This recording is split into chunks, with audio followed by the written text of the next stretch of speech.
Hey guys, my name is Cartoonz, and as you know, I did kind of make a funny video over the 5.1 Mage nerf to the ground type thing. Yeah, that was funny. It was a good video, but let's go ahead and talk in a more serious tone about the mages changing in 5.1 and what it can possibly mean for 5.1 PvP as a mage. There's a lot of changes. A lot of people are really freaking out right now. They have a good right to. This is a pretty big change for mages, and it's really odd to make these changes. This is kind of crowded. I'm gonna come over here. But anyways, for mainly the biggest change for mages is fire, because they're putting Pyroblast on a 3-second cooldown.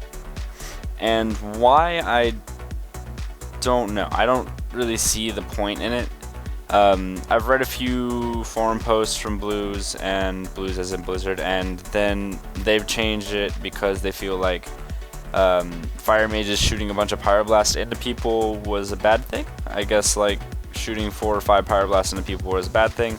I don't necessarily agree with it, because I've been playing fire pretty avidly for weeks now, and my Pyroblast, even if I get 4 or 5 of them, hit for 20 to 40k each. So that's really not that much. Like, I don't know. It's not that big of a deal. Because, I mean, I can shoot a Pyroblast off right now, or let's make it more fair. Let's put a Living Bomb so I get this 10% damage increase, right? And then boom, okay, 43k. 43k on a no resilience target. Think about it like this. I have 54% resilience. So 43k, 54%, that's roughly 22k, 21k. I don't know, I'm just taking a really rough estimate right there, but that's really not that much damage. So unfortunately, they felt the need to change all of this and put Pyroblast on a 3-second cooldown. So if I were to Frost Nova this guy, alright, and then I put a Living Bomb up, and I Scorch Inferno Blast into him, okay, I have a Pyroblast, right? I'm going to alter time, Pyroblast, and now I have to wait 3 seconds, and then shoot another Pyroblast into him.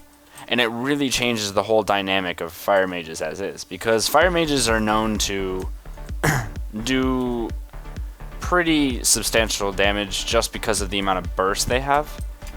And for that to be taken away, it really does take away a lot from mages. If you think about it from a player aspect, okay, I shoot a Pyroblast into someone and then instantly shoot 3 more Pyroblasts into them, right? That amount of burst damage at that time will freak out the other player. Why is that? Because they're being bursted, okay? If you are to make it so Pyroblast only does like 1 Pyroblast every 3 seconds, okay, so that's like a warrior. That's like a warrior using one of his abilities every 3 seconds. That's like, okay, 1, 2, 3, boom.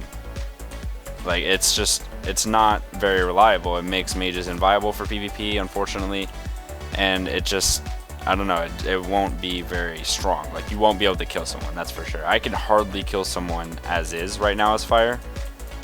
If I have all of my cooldowns, yeah, I can try it, but I don't rely on myself to make like a 1v1 kill on like a healer or even a warrior in a pretty fast time compared to them. They'll usually kill me pretty fast compared to what I can do to them. I'm sure if I line everything up and everything goes perfectly, yeah, sure, it'll do well. But on the other hand, I don't see it being very viable when it comes to just your Pyroblasts being on 3-second cooldowns, because like Pyroblast is your main ability. It's like, for example, a Destrolox Incinerate being on a 3-second cooldown, okay? Or like a Rogue's Ambush being on a 3-second cooldown while he's dancing. That's a pretty equivalent analogy. And it sucks for that to happen, but oh well. Mage's Combustion, I can't actually tell if this is a buff or a nerf quite yet, because I haven't been able to test it myself. But what they're doing is they're changing Combustion to take all of these ratios out for when you are having a Pyroblast dot, Ignite, Living Bomb. I don't even think it takes Living Bomb anymore. It's just Pyroblast Ignite effects. They're taking out that ratio for how much damage your Combustion will take for, and they're putting in a pretty standard amount. and it's only based on the current ignite. Instead of both ignite and pyroblast, damage has been increased to bring it up to approximately the same level as before.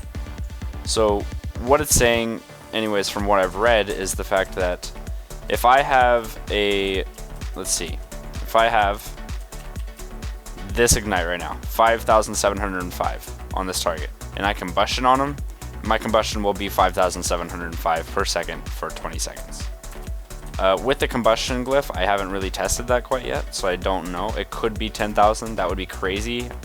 If it's like, say I have a 10k ignite ticking on someone, and then I combustion and with the combustion glyph, and it does 20k combustion right there.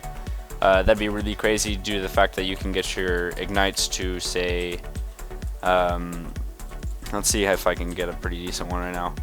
Like I have 16,000 right there, so I could have a combustion ticking for, you know, 32k, and it could be way higher because I didn't even get a crit on that pyroblast right there. So I mean, it dependent on how combustion is changed will really define mages, fire mages that is, for PvP in the future. Unfortunately, it's looking like frost is the only thing even possible right now due to the fact of frost bomb being really strong and scaling for damage. Frost bomb combined with this glyph of fire blast, which makes it instant damage. And then there's, I mean, it's just a lot of damage. Combined with Frozen Orb, it does an incredible amount of AoE damage. And the mastery on this, as Frost, like I have 43% mastery, and I don't even have most mastery gear on.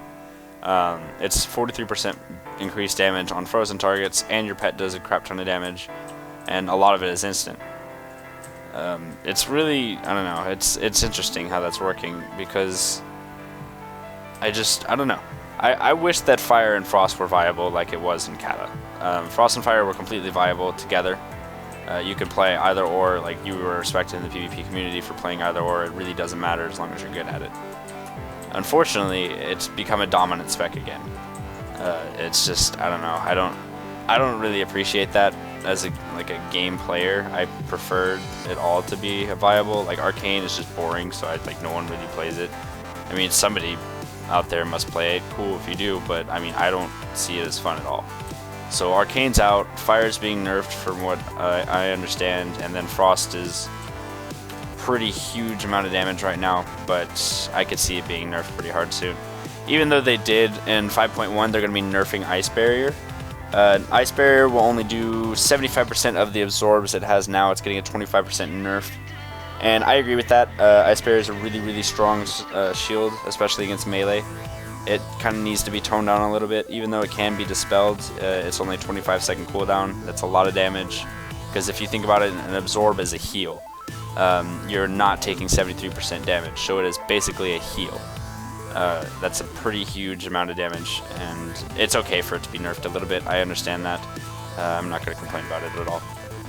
And then another big one is that the fact that Spellsteal is going to be having its base mana increased, tripled actually. It's going to be 21% base mana, and it was 7%. So I'm not actually sure if base mana is the face value I have right now, because it's a 21,000 mana cost right now.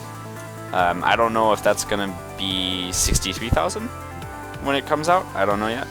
I'll have to go look on it and get back to you guys on that information. But for Spellsteal, if it is 63,000 mana, honestly, I don't see it being a big deal. The fact is, right now, as a mage, is you don't run out of mana. Like, look at my mana bar right now. It kind of just regenerates pretty much all the time. Like, at the end of this blizzard, I'm full mana from using 4 spells. Or 3 spells. It's just, I don't see it being a problem, honestly. I don't think it'll matter. I could Spellsteal this guy down. Look, see, alright, I'm Spellstealing this training dummy right now. I've done 4, 5, let's see how many you can get. 6, 7, 8, 9, 10, 11, alright, I'm half, 12, 13, 14, 15, 16, 17, 18 spell steals, 19 spell steals, 20, 21, and now I'm, okay, 22. We'll count it as 22. And then look at my mana. Alright, so I'm half mana. 75% mana, and nearly full.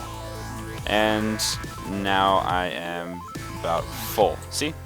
So mana's not really a problem. Like I don't think it's a problem at all. You use your gem, you got your Evocate, which is a 2-minute cooldown. It's really not an issue. I guess they're trying to make it difficult, but I guess they should probably rethink their mana regeneration as opposed to expecting Spellsteal to be like unusable because of that. I don't know. If the fact that I can get 22 Spellsteals off before I can go at all, and then get it back up in like 5 seconds, it kind of negates the whole purpose of that change. So that's just my little takes on all these important changes. There's a new pet ability called Water Jet, and I'll do a whole video on that in the future, but that's not going to be for right now. So I'll explain that a little bit in the future, but I do hope I brought some insight on this. And for the fun video, a lot of people seem to think I was serious. I don't know why. I don't know. I had a lot of fun making that video, and a lot of people were laughing at it, and a lot of other YouTubers actually said it was really funny, so I deemed that as a success. I enjoyed making that video. It was fun. So I will see you guys next time, though. Feel free to hit a like on this video and share it around, because a lot of people are having problems and issues understanding what's going on for mages, so I hope to bring a little bit of light on the subject. And I will see you guys next time. Cartoonz out.